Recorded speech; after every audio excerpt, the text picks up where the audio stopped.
ನಮಸ್ಕಾರ ಸ್ನೇಹಿತರೆ. ಒಂದು ದಿನ ರಾಜು ದೇವಸ್ಥಾನಕ್ಕೆ ಹೋದ ಸಮಯದಲ್ಲಿ ಅವನ ಕಣ್ಣು ದೇವಸ್ಥಾನದ ಗೋಡೆಯ ಮೇಲೆ ಬರೆದಿದ್ದಂತಹ ಒಂದು ಪತ್ರದ ಮೇಲೆ ಹೋಗುತ್ತದೆ.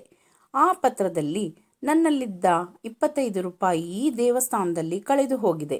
ಯಾರಿಗಾದರೂ ಸಿಕ್ಕಿದಲ್ಲಿ ದಯವಿಟ್ಟು ಈ ವಿಳಾಸಕ್ಕೆ ಹಿಂತಿರುಗಿಸಿ ಎಂದು ವಿಳಾಸವನ್ನು ಬರೆದಿದ್ದರು. ರಾಜುವಿಗೆ ಪತ್ರ ನೋಡಿ ಆಶ್ಚರ್ಯವಾಗುತ್ತದೆ. ಏಕೆಂದರೆ ಈ ಕಾಲದಲ್ಲಿಯೂ ಕೂಡ 25 ರೂಪಾಯಿಗೆ ಇಷ್ಟು ಬೆಲೆ ಇದೆಯಾ? ಈ ಥರ ಪತ್ರ ಅಂಟಿಸಬೇಕಾದರೆ ಆ ಮನುಷ್ಯನಿಗೆ 25 ರೂಪಾಯಿ ಅಗತ್ಯ ಎಷ್ಟಿದೆ ಎಂದು ಅಂದುಕೊಂಡು ವಿಳಾಸವನ್ನು ಹುಡುಕಿಕೊಂಡು ಹೋಗುತ್ತಾನೆ. ನೋಡುವಾಗ ಅದೊಂದು ಮುರುಕುಲು ಮನೆ. ರಾಜು ಮನೆಯ ಹೊಸಲಿನ ಬಳಿ ನಿಂತು ಯಾರಾದರೂ ಇದ್ದೀರಾ ಎಂದು ಕೂಗಿದಾಗ ಒಂದು ಇಳಿ ವಯಸ್ಸಿನ ತಾತ ಹೊರಗೆ ಬರುತ್ತಾರೆ. ಅವರಿಗೆ ಕಣ್ಣು ಸರಿಯಾಗಿ ಕಾಣಿಸ್ತಾ ಇರಲಿಲ್ಲ. ಹೊರಗೆ ಬಂದು ಯಾರು ಎಂದು ಕೇಳಿದಾಗ ರಾಜು, ಅದು ತಾತ, ನಿಮ್ಮ 25 ರೂಪಾಯಿ ಕಳೆದು ಹೋಗಿತ್ತು ಅಲ್ವಾ, ಅದು ನನಗೆ ಸಿಕ್ಕಿದೆ, ಅದನ್ನು ಕೊಟ್ಟು ಹೋಗಲು ಬಂದೆ ಎಂದಾಗ ತಾತ, ಅಯ್ಯೋ ಮಗ, ನನ್ನ ಯಾವ ಹಣನೂ ಕಳೆದು ಹೋಗಿಲ್ಲ. ನಿನಗಿಂತ ಮುಂಚೆ 100ಕ್ಕಿಂತ ಹೆಚ್ಚು ಜನ ಬಂದು 25 ರೂಪಾಯಿನ ಕೊಟ್ಟು ಹೋಗಿದ್ದಾರೆ. ಅದನ್ನು ಯಾರು ಬರೆದಿದ್ದಾರೆ ಎಂದು ನನಗೆ ಗೊತ್ತಿಲ್ಲ.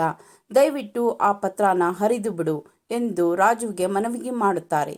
ಆಗ ರಾಜು ಸರಿ ತಾತ ಎಂದು ಹೇಳಿ ಆ 25 ರೂಪಾಯಿನ ಅವರ ಕೈಯಲ್ಲಿ ಇಟ್ಟು ಅವನು ಹಿಂತಿರುಗುತ್ತಾನೆ.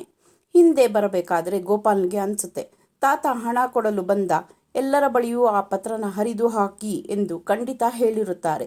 ಆದರೆ ಅವರೆಲ್ಲರೂ ಮಾಡಿದ ಕೆಲಸನ ನಾನು ಯಾಕೆ ಮಾಡಬೇಕು? ಪಾಪ, ಯಾರೋ ತಾತನ ಸ್ಥಿತಿ ನೋಡಿ ಈ ಥರ ಬರೆದು ಹಾಕಿರಬೇಕು. ಸಾಧ್ಯ ಆದರೆ ಅವರಿಗೆ ಮತ್ತಷ್ಟು ಸಹಾಯ ಮಾಡುವ ಎಂದುಕೊಂಡು ಮನೆ ದಾರಿ ಹಿಡಿಯುತ್ತಾನೆ. ಮಿತ್ರರೇ, ಸಹಾಯ ಮಾಡುವ ಮನಸ್ಸು ಇದ್ದರೆ ಯಾರಾದರೂ ಯಾವಾಗಾದರೂ ಯಾವ ರೀತಿಯಾದರೂ ಮಾಡಬಹುದು. ಇದು ನೀತಿಕತೆ. ದಯವಿಟ್ಟು ನನ್ನ ಚಾನೆಲ್ನ ಸಬ್ಸ್ಕ್ರೈಬ್ ಮಾಡಿ, ಹಾಗೆ ಲೈಕ್ ಮಾಡಿ, ಶೇರ್ ಮಾಡಿ. ಧನ್ಯವಾದಗಳು.